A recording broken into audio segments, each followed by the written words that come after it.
No podemos empezar un curso de auscultación pulmonar sin rendir previamente homenaje al médico que la describió por primera vez en 1819, Laennec, médico del Hospital Necker de París.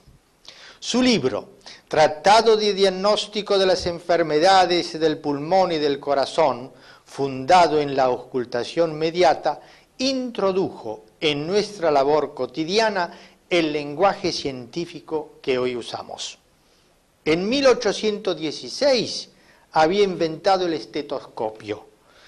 En 1826, mientras preparaba la segunda edición de su libro, fallece de la misma enfermedad que tan genialmente había descrito, la tuberculosis pulmonar.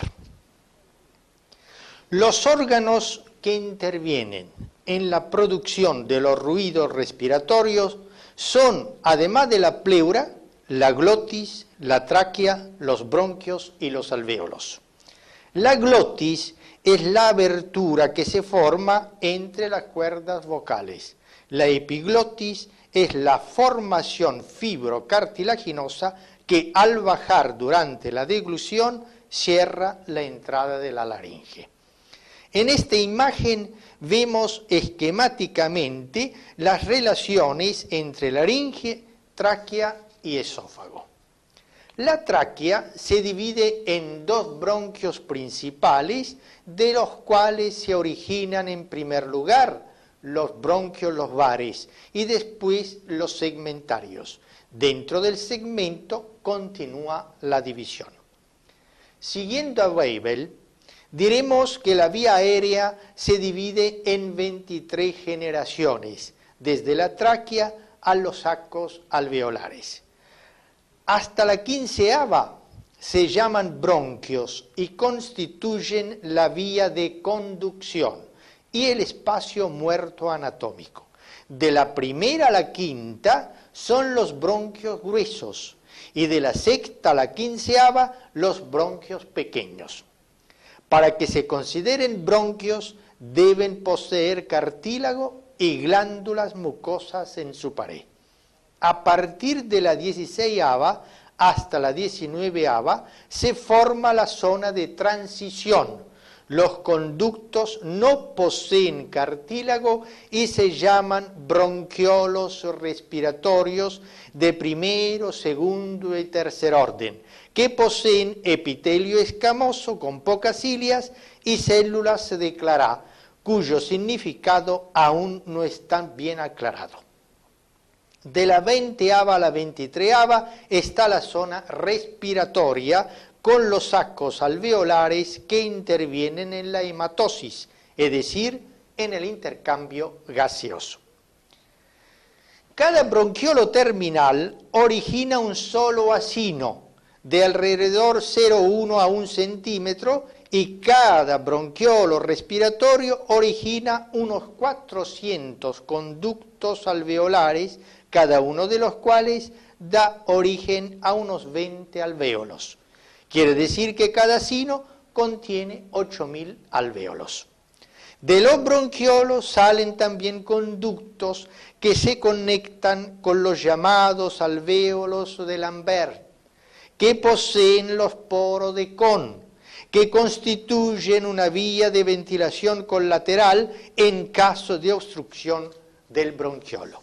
Por lo tanto, la unidad funcional del pulmón es el acino, llamado también lóbulo primario o unidad respiratoria funcional. En su conjunto constituyen el parénquima pulmonar con 300 millones de sacos alveolares y una superficie de sección transversal de 150 metros cuadrados, como vemos, adopta la forma de una trompeta. Por su parte, la barrera alvéolo capilar no supera los 0,5 micrones y consta de endotelio y de epitelio. Entre ellos está el espacio intersticial con fibras colágenas y elásticas y tejido conjuntivo. En el capilar se ve un hematíe. De acuerdo a la ley de Fick, la cantidad de gas que atraviesa una membrana es directamente proporcional a la superficie e indirectamente proporcional al espesor de la misma. Si la superficie disminuye, como en el enfisema, disminuye la difusión del gas. En condiciones normales, la ventilación lleva al alvéolo una cantidad determinada de oxígeno y la perfusión un flujo sanguíneo determinado para que se cumpla la hematosis en condiciones fisiológicas. En consecuencia, el movimiento del aire en las vías aéreas, desde la boca y la nariz a los alvéolos, crea ruidos, siendo la glotis el sitio de máxima formación. A medida que el aire fluye en los grandes bronquios, es rápida y turbulento, creando ruidos. A partir de los bronquiolos de 5 milímetros de diámetro, esa velocidad disminuye y disminuye también la capacidad de formar ruidos. Esa capacidad desaparece a nivel de los conductos de 3 milímetros o menos. Por eso aquí no se produce ningún ruido. Es por ese motivo que la respiración bronquial no se transmite normalmente y se oye solo donde se origina: laringe, tráquea, grueso bronquios. Durante la expiración sucede lo contrario. El aire expirado aumenta de velocidad a medida que se acerca a los bronquios grandes. Es la llamada aceleración convectiva. Al pasar de un bronquio de menor calibre a otro de mayor calibre, produce remolinos y como consecuencia ruidos. Por otra parte, intervienen fenómenos de reflexión, refracción, dispersión. El tono de estos ruidos varía de acuerdo al calibre del conducto aéreo donde se origina. La auscultación debe realizarse en un ambiente silencioso para obviar otros ruidos y templado para evitar el temblor muscular del enfermo, que también es ruidoso. Se evitará todo roce con los vestidos y el vello. El enfermo deberá respirar con la boca entreabierta sin producir ruidos. Después se auscultará mientras tose y pronuncia las palabras 33 o 40 para auscultar respectivamente la tos y la voz, primero en voz alta y después en voz cuchicheada. Existen dos maneras para auscultar a un enfermo: aplicando directamente el oído sobre el tórax, interponiendo una pañoleta de lino o de algodón en la forma inmediata, o indirectamente aplicando el estetoscopio sobre el tórax desnudo en la forma mediata. Se usará membrana y se apoyará con fuerza para percibir sonidos de alta frecuencia como respiración bronquial, frotes y estertores, y con campana sin hacer presión para lo de baja frecuencia como el murmullo vesicular.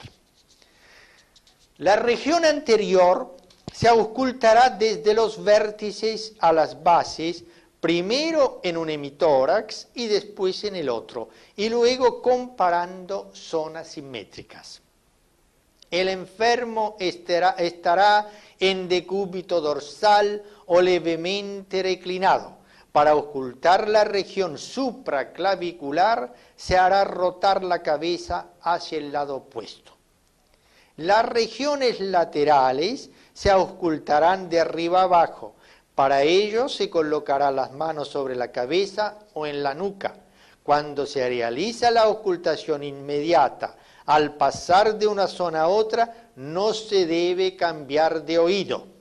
El dorso se auscultará con el enfermo sentado, la cabeza levemente flexionada, los hombros caídos y los brazos hacia adelante, apoyando las manos sobre los muslos. Si el enfermo está postrado, será mantenido en esa posición por un ayudante. Si el enfermo no está en cama, se le examinará en posición de pie o sentado.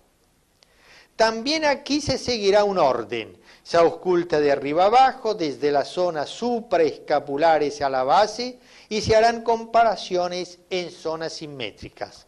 Abajo se seguirán las líneas paravertebrales, angular del omóplato, axilar posterior. Se prestará atención a las dos fases respiratorias. Primero se precisará el ruido respiratorio normal y después se analizarán los ruidos agregados si estuvieran presentes. Si hay algo anormal, se repetirá la auscultación para precisar mejor y se hará toser y hablar, pues algunos ruidos aparecen o se magnifican durante las mismas. Son causa de error los ruidos producidos con la boca y la nariz, los ruidos hidroaéreos del aparato digestivo, los ruidos de contracción muscular por el temblor a nivel de los pectorales y del trapecio, la crepitación del enfisema subcutáneo y de las articulaciones condroesternales, el frote del vello y de los cabellos del médico, el ruido del estetoscopio sobre la piel húmeda o al tocarlo con la mano. En condiciones normales y de acuerdo al lugar donde se ausculta, se oyen dos tipos de ruidos: la respiración brónquica y el murmullo vesicular. La respiración brónquica o ruido glótico o soplo laringotraqueal se oye en los dos tiempos respiratorios sobre la laringe y la tráquea. Se puede imitar inspirando y expirando fuertemente con la boca entreabierta y colocando la lengua contra el paladar y pronunciando la letra G. Se oye en ambos tiempos respiratorios, es áspero y de alta frecuencia y se oye mejor con membrana. Escuchémoslo.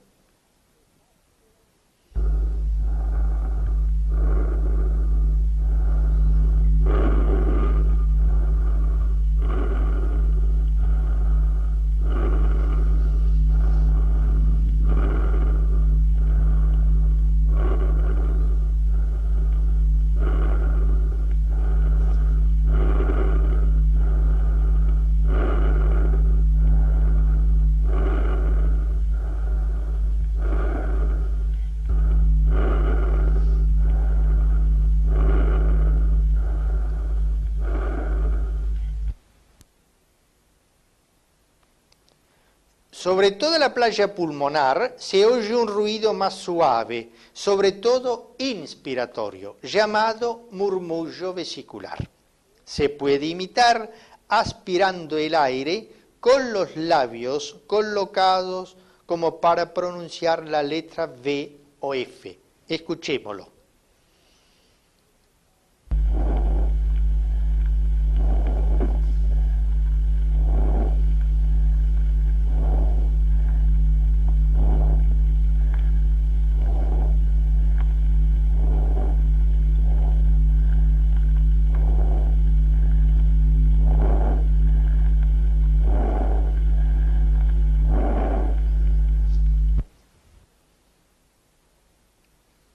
La relación normal entre murmullo vesicular y respiración brónquica es 3:1. Por debajo de la clavícula y en el espacio interescápulo-vertebral se oye una mezcla de ambos ruidos, llamada respiración broncovesicular. La imagen nos muestra los lugares de auscultación de cada uno de ellos: ruido brónquico, respiración broncovesicular, murmullo vesicular. El murmullo vesicular se produce al pasar el aire desde los conductos alveolares a los alvéolos, al despegar sus paredes. Esta imagen, aumentada 100 veces, muestra los alvéolos, los capilares que rodean los alvéolos. Estos son tan finos que los glóbulos deben atravesarlos en fila india. la presión parcial del anhídrido carbónico es mayor en la sangre que en el alvéolo, de modo que difunde a la sangre. En cambio, la presión parcial de oxígeno es mayor en el aire alveolar que en la sangre, por lo que el oxígeno se difunde en la sangre y se une a la hemoglobina de los eritrocitos y posteriormente transportados a los tejidos. Es el proceso de la hematosis. Normalmente presenta variaciones de acuerdo con la respiración, la edad, el sexo y la constitución del tórax. Con relación a la respiración, el murmullo vesicular es intenso si la respiración es amplia y poco intenso si la respiración es superficial. En el niño tiene un timbre rudo y soplante, cuando en el adulto se oye con las mismas características, se llama respiración pueril y es propia de la respiración vicariante, es decir, cuando un pulmón o parte de él debe suplantar al pulmón o parte de pulmón enfermo. En las mujeres es más intenso que en el hombre. El murmullo vesicular es tanto más intenso cuanto más elástico y expansible es el tórax. En el obeso y en el musculoso se oye menos intenso. Por otra parte, hay que tener en cuenta las variaciones de cada individuo. El murmullo vesicular es más intenso en la respiración vicariante o supletoria, como ya hemos señalado. Por ejemplo, en el pulmón opuesto en caso de derrame pleural líquido gaseoso o por encima de un derrame o de una condensación. Está disminuido o abolido o porque no se produce o se produce mal, como sucede en una condensación pulmonar, en el enfisema o en las cavidades pulmonares, en cuyo caso penetra poco y mal el aire en los sacos alveolares, o porque hay un obstáculo en las vías aéreas. Por ejemplo, en el edema de glotis, como sucede en la epiglotitis por Haemophilus influenzae. Esta otra imagen muestra cómo se ve la epiglotis edematizada, más grande, con vasos en su superficie y casi ocupando la glotis. En las parálisis de las cuerdas vocales, tumores, compresiones extrínsecas y en los pólipos y desviaciones del tabique, como muestra la imagen. Y en los niños, por vegetaciones adenoideas, en cuyo caso el murmullo vesicular disminuye en los vértices. La otra causa de disminución del murmullo vesicular es cuando se transmite mal. Por ejemplo, cuando el tórax se moviliza poco por dolor o por parálisis del diafragma o por escoliosis, o porque entre el pulmón y el oído se interpone líquido, como sucede en los derrames pleurales, o grasa, como sucede en los obesos. Escuchémoslo.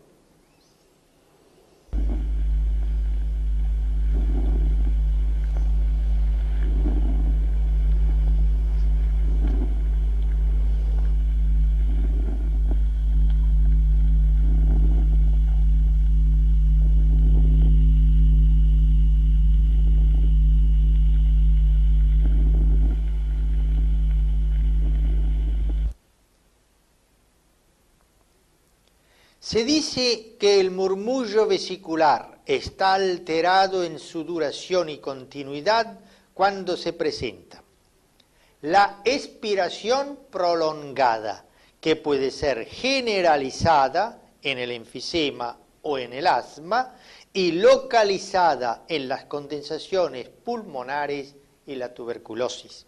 Esta respiración prolongada es un equivalente de la respiración brónquica. La respiración entrecortada, cuando el murmullo vesicular, en vez de ser continuo, se interrumpe por pausas.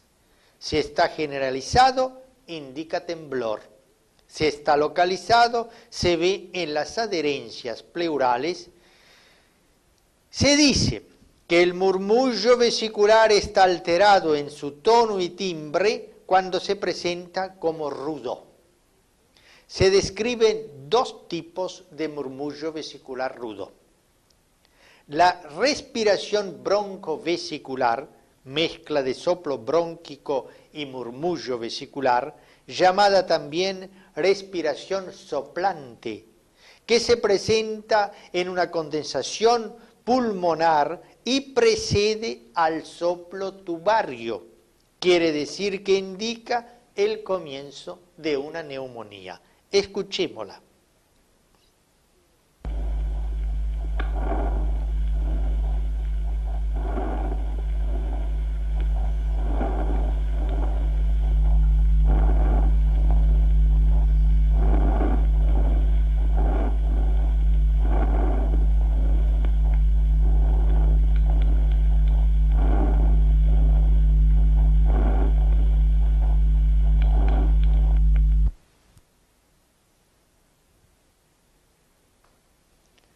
La otra respiración ruda es la que simula un ronco y se oye en la bronquitis y precede a los estertores. Se debe a las secreciones bronquiales y al edema de mucosa. La respiración brónquica o soplo laringotraqueal se oye normalmente sobre la laringe y la tráquea. Cuando por una causa patológica se transmite más allá de esas zonas y es modificada por la patología que la transmite, se constituyen los soplos respiratorios, que son el tubario, el cavitario, el pleural, el anfórico. A ellos se agregan la respiración broncovesicular y el wheezing. El soplo tubario o brónquico es propio de la condensación neumónica. Se parece al ruido que produce una U inspirada y expirada. Aquí se ve una neumonía del lóbulo medio. Aquí vemos una neumonía del lóbulo inferior derecho en un corte anatómico visto desde atrás con bronquio libre. Escuchémoslo con estertores y frotes.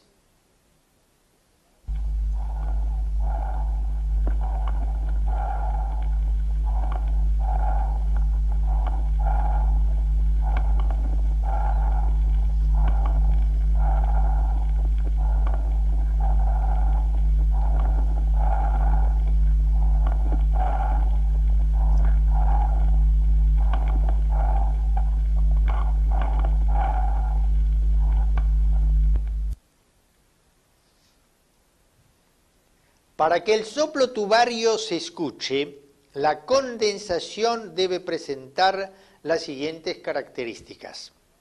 Debe estar cerca de la superficie, debe ser bastante grande, debe extenderse hasta los bronquios de 3 milímetros de diámetro.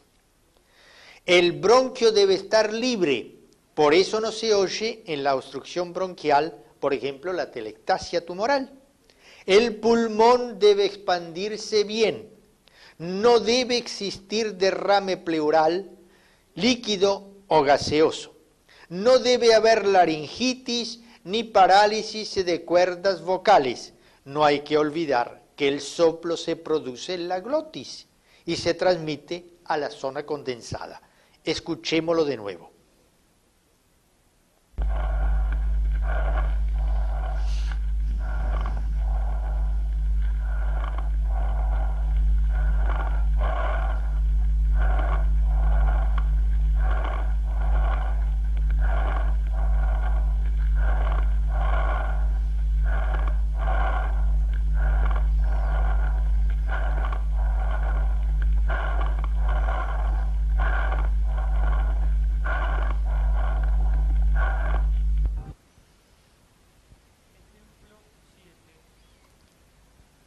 Por lo tanto, el soplo tubario se oculta.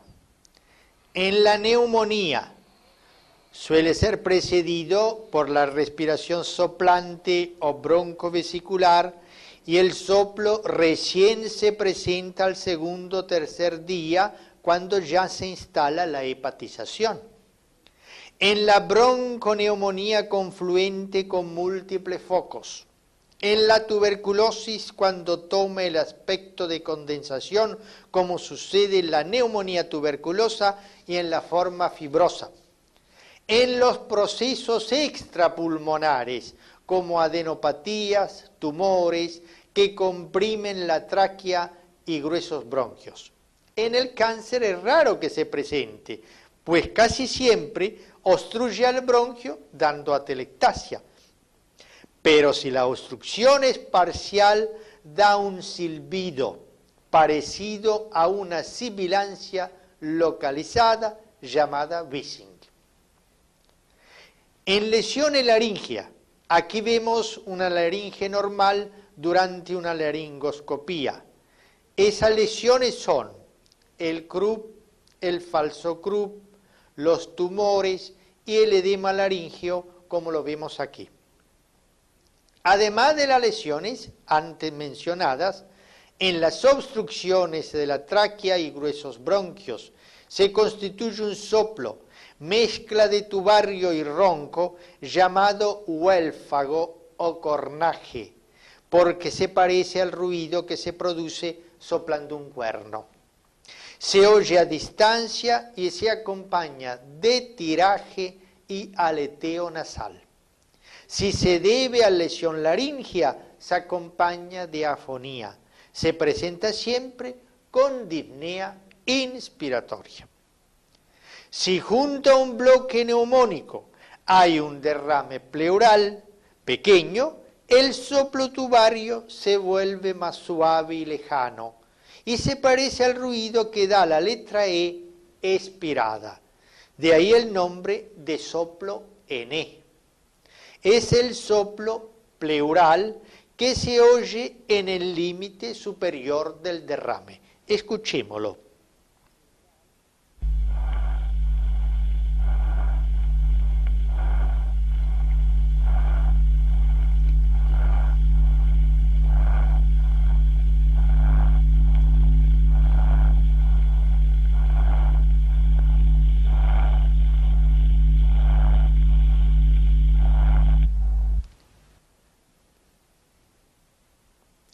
Cuando existe una cavidad, el soplo brónquico adquiere característica de vacío, de oquedad.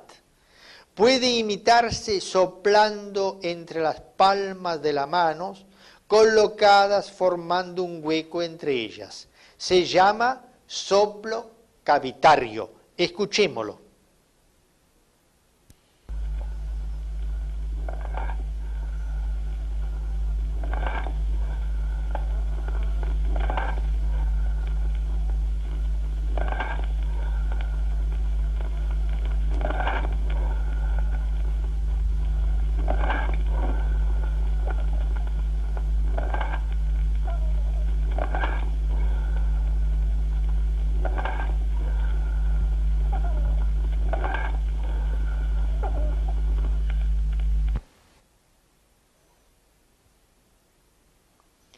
Para que este soplo se produzca, la cavidad debe reunir las siguientes características.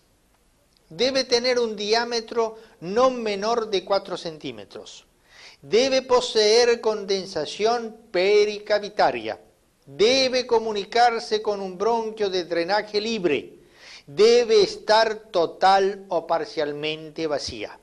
Se presenta especialmente en las cavernas tuberculosas y en las bronquiectasias grandes. Escuchémoslo de nuevo.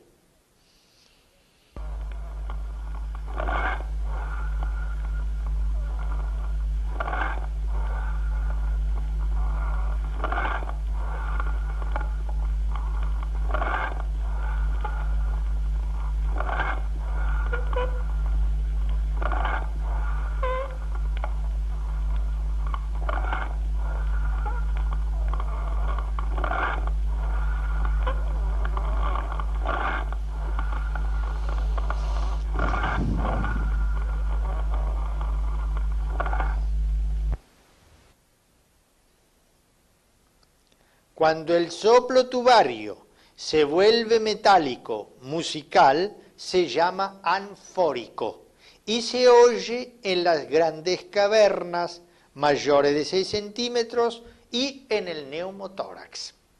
Se parece al ruido que se produce al soplar en una botella de cuello corto y es más intenso con la tos.